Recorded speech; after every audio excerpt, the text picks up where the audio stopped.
Ayan. Okay, so yung lesson natin ngayon ay pagsulat ng posisyong papel. So may idea ba kayo kung ano ang posisyong papel? Sige, baka na-encounter ninyo na siya dati or nakapagsulat na kayo ng posisyong papel. Meron po ba kayong idea? Or kahit guess kung ano yung posisyong papel? Based dyan sa salitang posisyon, posisyon, posisyong papel. Sige nga, meron ba? Uy, nag-aano din ako yung grade nyo, binibase ko din sa presentation nyo. Baka mamaya iba nag-join lang sa Zoom pero wala na, hindi nakikinig. May idea ba kayo kung ano yung posisyong papel? Liham. Okay, sabi ni Cleto, liham. Okay, so it's daw tong liham. Sige nga. Okay, so check natin kung tama yun mamaya. No? What else?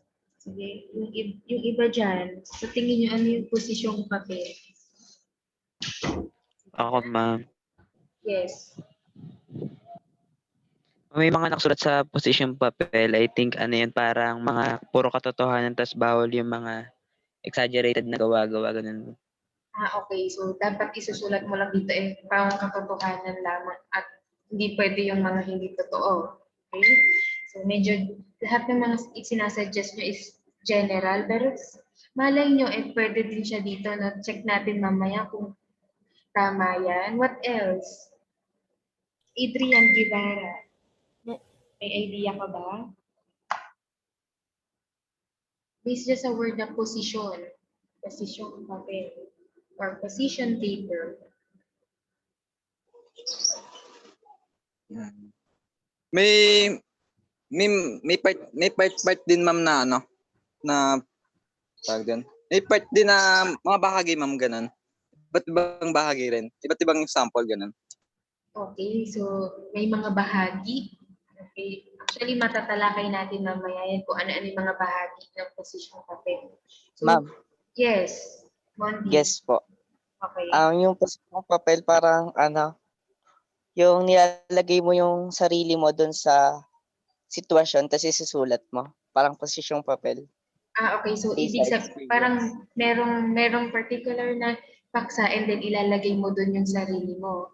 Ilalagay mo yung sarili. Opo. Okay. So, yun yung sa tingin ni Mondi, yun yung position papel. So, tignan natin kung tama yung mga sagot ninyo. So, dito po sa discussion natin, no, malalaman natin kung ano nga ba ang posisyong papel, paano nga ba isinusulat ang posisyong papel, at para saan nga ba to.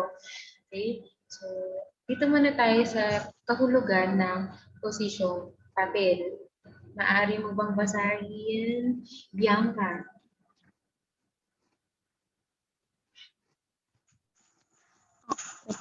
Ang posisyong papel ay naglalayong maita ang katotohanan at katibayan ng isang tiyak na isyung kadalasan ay napapanahon at nagdudulot persepsyon ng mga tao. Okay, maraming salamat. So, ayan, sabi dyan, no, sa unang definition, pag sinabi daw natin posisyong papel, okay, ang layunin ay maipakita ang katotohanan at katibayan. So, may binanggit dyan si Chris. Sabi nga ni Christian, no, ang ilalagay mo lang dyan yung totoo lang, bawal yung mali. So, sabi dyan, maipakita ang katotohanan at katibayan ng isang tiyak na issue or paksa. Okay, na kadalasan daw yung issue na yun or yung paksa na yun napapanahon or trending yung paksa na yun. Okay? At dahil doon, ito ay nagdudulot ng magkaibang pananaw. Okay? Magkaibang pananaw sa marami, depende daw sa perception natin about doon sa issue na yon. So, ibig sabihin, itong posisyong papel na to ay para siyang debate. Okay? So, para siyang debate. Okay? So, ano ba yung karaniwang ginagawa sa debate? Excuse. Ano bang ginagawa sa debate? Di ba? Mayroong paksa or may issue and then may dalawang panig. Okay? Na pagkasalungat ng pananaw about dun sa issue na yon, di ba? And then, syempre, ipaglalaban nila yon. Okay, kung ano man yung stand nila. So, parang ganun din po sa posisyong papel, di ba? Katulad nga dyan, sabi yung mga paksa daw dun ay kailangan, ay kadalasan napapanahon. Di ba? Ganun din sa debate kung ano yung trending na pinag-uusapan ng nakararami, yun yung karaniwang paksa sa debate. Ganun din po dito sa posisyong papel. Ang pinagkaiba lang, syempre sa debate, karaniwan kasi ang alam natin na pasalita siya. So, syempre dito sa position papel, through writing. Okay? So, parang ganun lang din po siya. Na sabi pa dito, dagdag dyan, ang layunin nito ay mahikayat ang madla na ang paniwalaan ay na ang pinaniniwalaan ay katanggap-tanggap at may katotohanan. Okay? So, parang sa debate lang din po na ang goal mo ay, syempre, nilalaban mo yung stand mo dahil ang goal mo ay yung stand mo or yung position mo ang paniwalaan. Ganun din po dito sa posisyong papel. Ang layunin mo ay mahikayat mo yung iyong mga mambabasa na kung ano yung pinaniniwalaan mo o kung ano yung pananaw mo, yun yung kanilang tanggapin o yun yung totoo. Okay? So, yun po yung goal mo kapag ikaw ay susulat ng posisyong papel. At sabi pa dito ni Grace Fleming, ang posisyong papel daw ay ang pagsalig o pagsuporta sa katotohanan ng isang controversial na issue, okay, sa pamamagitan ng pagbuo ng isang paso o usapin para sa iyong pananaw o posisyon. Okay, so napapanahon, trending, controversial na issue, and then siyempre, kung ano yung sa tingin mong tama at totoo about dun sa issue na yun yung yun yung pipiliin mong posisyon or yung stand mo ayon kay Chris Fleming. And sabi pa dito, ang posisyong papel ay ginagamitan ng pangangatwiran. Okay, so dito din pala sa posisyong papel, pwede kang mangatwiran. Tuwing saan lang ba kayo nangangatwiran? Excelling pang nangangatwiran. Karaniwan, ginagamit nyo to o ginagawa nyo to saan? Saang sitwasyon? Kapag ano? Pakikipagtalo. Kailangan pakikipagtalik. Talo po. Pakikipagtalo. Okay, so pag nakikipagtalo, di ba? At lalo na kanino? Lalo na kapag nagpapaalam sa nanay mo, di ba? Naaalis ka, sabi na nga, aalis ka na naman, hindi pwede, dito ka lang sa bahay, napakagala mo talaga. Diba? Tapos, syempre, mangangakbiran ka ngayon. Hindi naman ako gumagala gumagawa kami school project. Diba?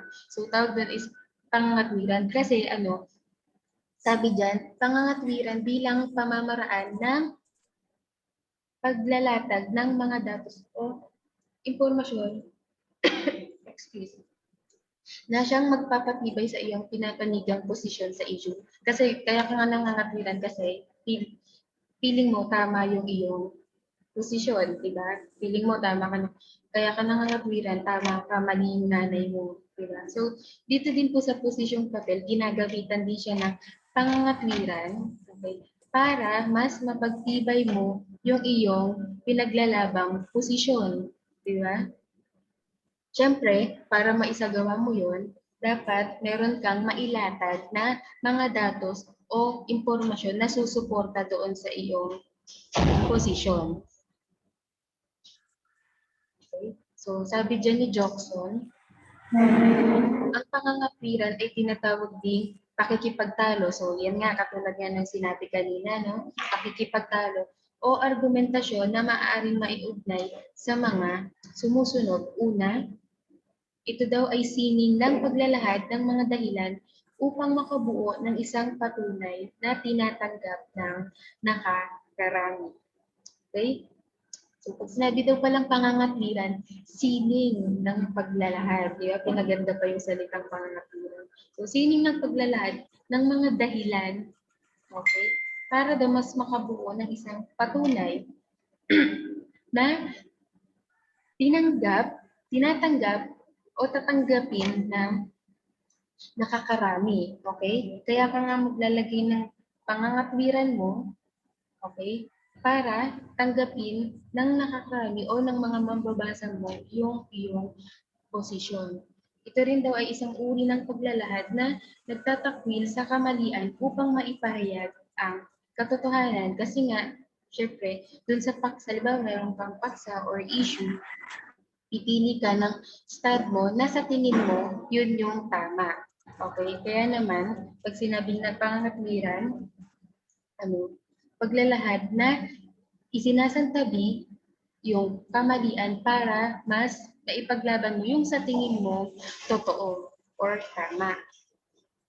Ito rin daw ay paraan ginagamit upang mabigyang katarungan ang mga opinyon at maipahayag ang mga ito sa iba.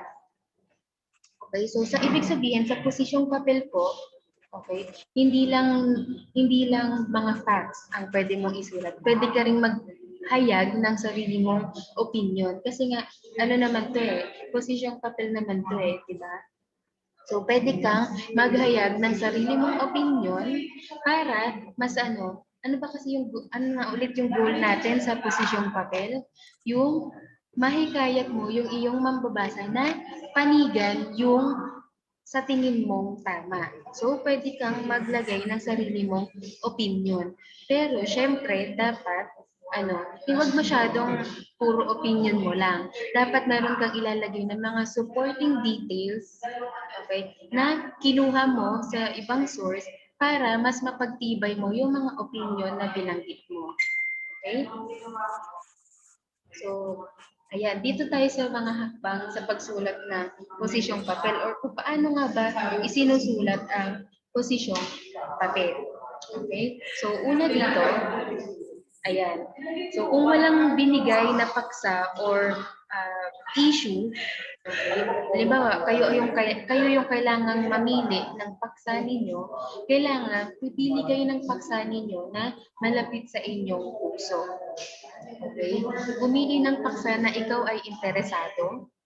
Okay? Kasi mahirap naman talagang sumulat kung hindi ka interesado doon sa topic or doon sa issue, di ba? And then, kailangan pipili ka ng paksa na na ikaw ay mayroong kaunting kaalaman. Okay? Kahit paano mayroon kang kaalaman doon sa issue na yon or paksang iyong pinili. Okay? Next, magsagawa ng panimulang pananaliksik hinggil sa napiling paksa. Okay? So, kung may napili ka ng paksa, okay, maaari ka nang mag-research tungkol dun sa paksa na yon. So, halimbawa, sabihin na natin, magbigay tayo ng example. Halimbawa, ang napili mong paksa ay ano ba yung mga controversial ngayon na issue? Sige nga, kung nanonood kayo ng balita, ano yung mga alam niyong controversial, mga napapanahong usapin ngayon sa TV, sa balita? About po sa vaccination. Okay, so yun. Actually, yan talaga yung ngayon, usapin ngayon, no? Yung sa vaccination. Sabihin na natin sa Sinovac. So, halimbawa, ang napili niyong paksa ay ikaw ba ay pabor or sang-ayon ka ba sa pagbabakuna ng Sinovac? Okay. So, halimbawa, yun ay iyong paksa. So, syempre, dalawa lang yung yung position doon din, no? Diba? Kung ikaw ay sang-ayon or di sang-ayon. Okay? So, kung makapili ka na ng paksa, kung ang paksa mo na ay sang-ayon ka ba sa pagbabakuna, mag-research ka na patungkol dun sa bakuna na yon. O mag-research ka tungkol saan ba ang Sinovac, okay, saan ba siya gawa, bakit ba ginawa ang Sinovac vaccine, ano ba yung COVID-19, saan ba nang simula yon. So mag-research ka na tungkol dun sa topic na yon. And then, after nun, kung nakapag-research ka na, maaari ka nang bumuo ng thesis statement o pahayag na thesis. Okay, so pag sinabi daw natin thesis statement, base kay Pamela C. Constantino at Galileo S. Zafra, ang pahayag na thesis daw ay naglalahad ng pangunahin o sentrong ideya ng posisyon papel. So, kung sa kung sa paragraph, meron tayong tinatawag na main idea. Okay? Sa posisyong papel, ang thesis statement po, ito po yung central idea or main idea ng posisyong papel. Iniba lang po itawag pero parehas lang yun. Okay? So, ayun. Bumuo na kayo ng main idea or thesis statement ng inyong posisyong papel based doon sa mga nakalap ninyong mga na-research ninyo tungkol doon sa inyong paksa. And then kung okay na, meron na kayong thesis statement, subukin ang katibayan o kalakasan ng iyong pahayag na thesis o posisyon. So, syempre, state mo na dyan kung ano yung position mo, kung ikaw ba ay sang-ayon o hindi sang-ayon. Okay? And then, check mo kung kaya mong ipaglaban yung iyong posisyon. Kung halimbawa, ang napili mo ay ikaw ay hindi sang-ayon. So, kaya mo bang panindigan yan? Kung kaya mo makipaglaban na ikaw ay hindi sang-ayon. So, kung sa tingin mo, may kaya mo ipaglaban na ikaw ay hindi sang-ayon, maaari ka nang mag-research ulit patungkol doon sa iyong posisyon. So, halimbawa, ikaw ay hindi sang-ayon kasi ang unang rason mo ay marami pong side effects na hindi po maganda sa katawan ang Sinovac. Halimbawa, yun yung reason mo kaya hindi ka sang-ayon. So, mag-research ka. Paano mo nasabing hindi maganda sa katawan? Okay? So, syempre, sabi ko nga kanina, di ba, kailangan may mga supporting details doon sa mga sinasabi mo. So, yan po, mag-research ka patungkol doon sa iyong posisyon. And then, syempre, sa pangangalap ng ebidensya, ito po yung kahit pa paano ay makakatulong sa inyo. So, sabi dito, kapag ang iyong hinahanap na impormasyon ay mga panimulang impormasyon at pampahalatang kaalaman tungkol sa paksa, di ba? Sabi nga natin kanina, kapag may paksa ka na, maaari ka nang mag-research ng panimulang impormasyon. So, saan mo siya hahanapin? Maaari ka daw sumangguni sa mga talatinigan or dictionary, encyclopedia, or sa mga handbooks. Siyempre, tungkol dun sa paksa. So, halimbawa natin is yung about sa Sinovac. So, mag-research ka sa Google, sa mga encyclopedia, dictionary, handbooks, etc. etc. And then, kung ikaw naman ay hahanap ng mga pag-aaral or related studies doon sa iyong paksa sa Sinovac, siyempre, sasangguni ka sa mga aklat, okay, na may ganung paksa, or ulat ng pamahalaan. Kung hahanap ka naman ng mga articles about dun sa Sinovac, syempre nga, sasangguni ka sa journal na pang-akademiko or sa mga academic papers. And then, kung ang hanap mo naman ay mga napapanahong issue, yung mga related na balita tungkol dun sa Sinovac, mag-research ka sa mga pahayag, sa mga dyaryo, sa mga balita sa TV, di ba? Sa mga websites na kung saan mayroong mga binabalita patungkol sa Sinovac, di ba? And then, kung ang hanap mo naman ay mga statistics, okay, syempre dun ka sasangguni sa sangay ng pamahalaan at mga organisasyon o samahan, di ba? Hindi ka lang kasi pwedeng, halimbawa, sabi ko nga kanina, di ba? Ang reason mo ay may hindi magandang side effects yung Sinovac sa katawan. So, halimbawa, ang nilagay mo doon para makapagpatunay na hindi maganda ang Sinovac. 95% sa mga nakapagpaturok ng Sinovac ay naging zombie. Halimbawa, yun yung nilagay mo. So, saan mo nakuha yung number na 95%? Diba? So, sinabi mo lang ba siya? So, syempre, kapag maglalagay ka ng statistics, dapat meron kang legit na source. Diba? Para paniwalaan ka ng iyong mababasa. Okay? Again, ito, may tanong pala ako. So, parang review na rin ito ng mga past lessons natin last sem. No? Kapag ulit kukuha ng impormasyon sa mga ibang source, ano ulit yung dapat yung tandaan na dapat gawin kapag ito ay kukuha ng impormasyon? Cite the sources. Okay, very good. Cite your source. That's it. Wag na wag kakalimutan na kung ikaw ay kukuha ng impormasyon, isite mo yung source. Unang-una, para malaman ng mambabasa mo na yung impormasyon na yon ay lehitimo at dahil meron kang pinagkuhanan. At pangalawa, para magbigyan ng credits yung kinuhanan mo source. Okay? So, very good. Natatandaan kayo. So, proceed tayo sa uri ng ebidensya. So, meron tayong dalawang uri ng ebidensya. Una ay mga katunayan or facts and then mga opinion. So, ano yung difference ng dalawang ebidensya na yan? So, sabi dyan, pag sinabing facts, ito ay tumutukoy sa mga ideyang tinatanggap na totoo dahil ang mga katibayan nito ay nakabatay sa nakita, narinig, naamoy, nalasahan, at nadama. Ibig sabihin po, kaya siya sinabing facts or kaya siya tinanggap na totoo dahil nangyari. Okay? Dahil nakita mo, dahil narinig mo. Diba? So, yun po. Pag sinabi namang opinion, ito daw ay tumutukoy sa pananaw ng mga tao, mga ideyang nakasalig hindi sa katunayan, kundi sa ipinapalagay lamang na totoo. So, ibig sabihin, hindi sure kung totoo kasi nga, pananaw lang yan ng tao. Okay? Ipinapalagay mo lamang na totoo. Pag sinabing opinion, di ba, maaaring sa akin tama yon, maaaring sa'yo hindi. Okay, so yun yung difference ng dalawa. So, magbigay tayo ng example. So, halimbawa, ito i-identify nyo kung ito ay facts or opinion.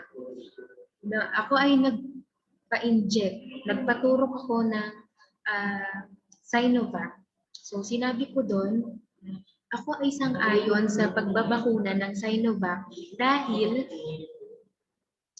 dahil walang nangyaring masama sa katawan ko. Wala akong naramdaman na kahit ano sa katawan.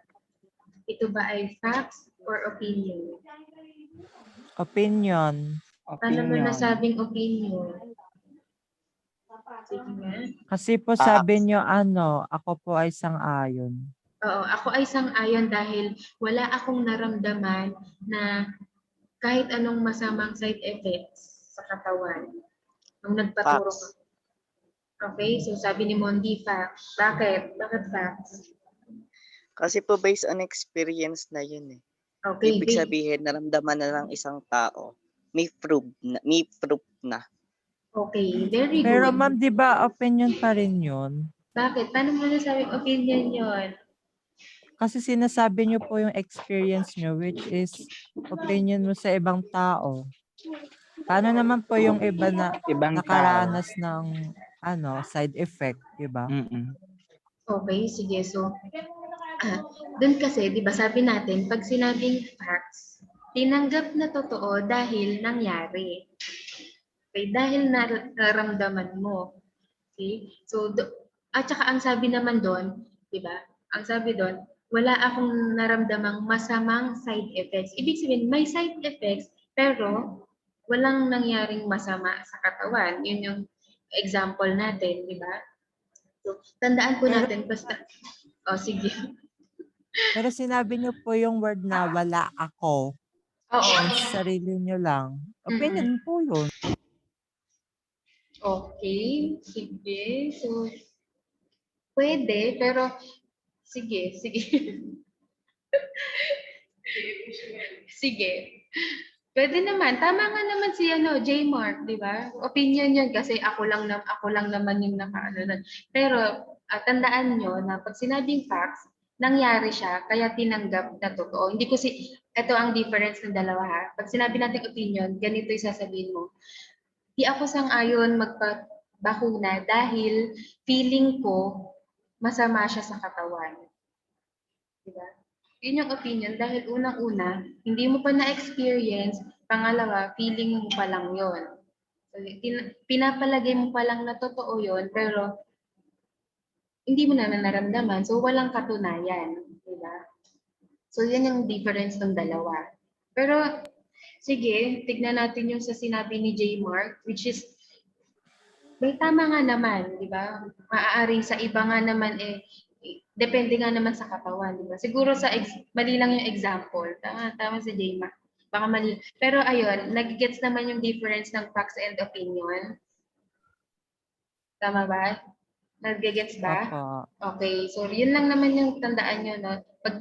Pag nangyari, facts, ibig sabihin totoo kasi nangyari. Naramdaman, narinig, nakita. Pag opinion, pananaw mo lang yun, so pinapalagay mo lamang na totoo.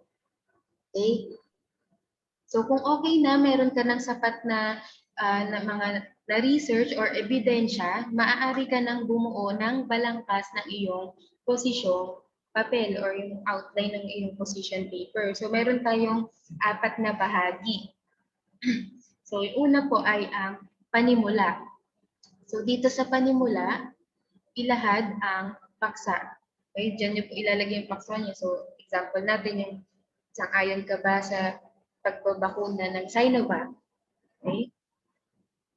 Magbigay ng maikling paunang paliwanag. So yung mga na-research mo about dun sa Sinovac, sa COVID-19, lagay mo dyan. Ipakilala ang thesis ng posisyong papel o ang iyong stand o posisyon sa issue. So lagay mo dyan, sang-ayon ka ba? Siyempre yung sentrong ideya ng iyong posisyong papel, kung ikaw ay sang-ayon o di sang-ayon, pero hindi mo pa dyan ilalaban yung mga reasons mo kung bakit ikaw ay sang-ayon at di sang-ayon. Okay, parang i-introhan mo pa lang. Okay? Next, after nun, kung meron ka ng panimula, diretso ka na sa pangalawang bahagi, which is yung paglalahad ng counter-arguments o mga argumentong tumututol o kumukontra sa iyong thesis, o kung ibig sabihin kung ito ay sang-ayon, lahad mo dyan yung di sang-ayon or yung tumututol doon sa iyong posisyon. Okay, ilahad ang argumentong tutol sa iyong thesis. Okay, so ilahad ang mga kinakailangang impormasyon para mapasabalian ang binanggit na counter-argument. So kung ilalagay mo, kung doon sa iyong posisyon, ilalagay mo kung bakit ka sang-ayon, dito po sa counter-argument, ilalagay mo kung bakit hindi dapat paniwalaan ng iyong mambabasa yung hindi sang-ayon or yung argumentong tumututol. Bakit hindi dapat nila sang-ayunan yun. Okay? Kumbaga, in short, parang sisiraan mo yon, yung counter-argument. Sabi pa dito, patunayang mali o walang katotohanan ang mga counter-argument na iyong inilahad sa pamamagitan ng mga patunay. Ayan o, nakalagay sa una. Magbigay ng mga patunay. So, syempre, hindi ka lang pwedeng basta-basta banggit na puro, hindi mo lang basta pasusubalian or hindi mo lang basta-basta patunayan na mali or walang katotohanan yung counter-argument. Kailangan may mga proof ka or ebidensya ka doon sa mga sinasabi mo. Syempre, para mas maniwala sa iyo yung iyong mambabasa. Ayan o, para mapagtibay ang iyong ginawang panunuligsa. Diba? Diba pag sa chismis, kung wala kang ebidensya, hindi makatotohanan. Kung wala kang ebidensya, chismis yon, hindi balita. Diba? So, yun po. Kwentong barbero po. Yes, kwentong barbero tawag doon, hindi yun balita. So dapat laging merong ebidensya. Ganun din po doon sa sinasabi natin yung paglalahad ng counter argument. Siyempre, dito din po sa pangatlong bahagi natin yung paglalahad ng iyong posisyon o pangangatwiran tungkol sa issue. So, after ng counter-argument, dito muna ilalaban yung iyong dapat ipaglaban. Okay? So, siyempre, ipahayag o ilahad ang unang punto ng iyong posisyon. So, ano lang po yan? Sunod-sunod lang yan. So, siyempre, kung ang iyong posisyon ay sang-ayon ka sa pagbabakuna ng Sinovac, ilagay mo yung unang rason mo. Bakit ka sang-ayon? Di ba, lalagay mo dyan, sang-ayon ka dahil dahil ikaw ay nakapagpabakuna na. Okay. At wala kang naramdamang ganyan-ganyan. So maglagay ka ng ebidensya. Paano mo nasabing wala kang naramdamang side effects? So mag-cite ka ng mga informasyon or ebidensya, blah, blah, blah, blah. And then after nun, ilahad mo naman yung ikalawang punto o yung second reason mo. Di ba ganun sa debate? Yung magsasalitaan ka isang beses and then counter-argument. And then after nun, another punto naman and then counter-argument. Pero dito po kasi sa posisyong papel, magkahiwala yon, counter argument muna and then yung iyong posisyon naman. So ganyan po yung paglalahad ng iyong mga punto. So unang punto, ebidensya. Ikalawang punto, mga impormasyon na susuporta doon sa iyong punto. And then another punto, sumusuportang ideya, and then so on and so forth. Ganun po dapat. Hindi yung basta-basta nagbibigay ka lang ng reason kung bakit ka sang-ayon. Dapat may mga supporting details or ebidensya. Okay, syempre, huwag kakalimutan ang citation. And yung last part natin, ito na po yung huling part, which is yung conclusion or conclusion. Okay, so dito po, syempre, isa-sum up nyo lang yung mga pinagsasasabi nyo doon sa taas, summary lang, and then magbigay ng mga plano ng gawain na makatutulong sa pagpapabuti ng kaso o issue or yung tinatawag nating suggestions and recommendations. Okay? And that's it. Ganun lang po yung pagsusulat ng posisyong papel. At dyan na din nagtatapos ang ating yung ating discussion. Meron po ba kayong question? Meron ba kayong katanungan? Naguguluhan kayo o ano? Meron ba? Sige, pwede po magtanong. Actually, medyo napaisip talaga po doon sa nasabi ni J-Mark. Pero sige, accepted din sa ano. Siguro mali lang talaga example. So, ayan. Meron ba kayong tanong? Sige, pwede po magtanong. Kung may hindi malinaw. Ma'am, Oh, yes. gagawa ba kami ng thesis? Ano na? Gagawa po ba kami ng thesis? Dito sa subject ko? Opo. Hindi. Huwag kayo mag-alala. Hindi tayo gagawa thesis. Ano lang? Salamat.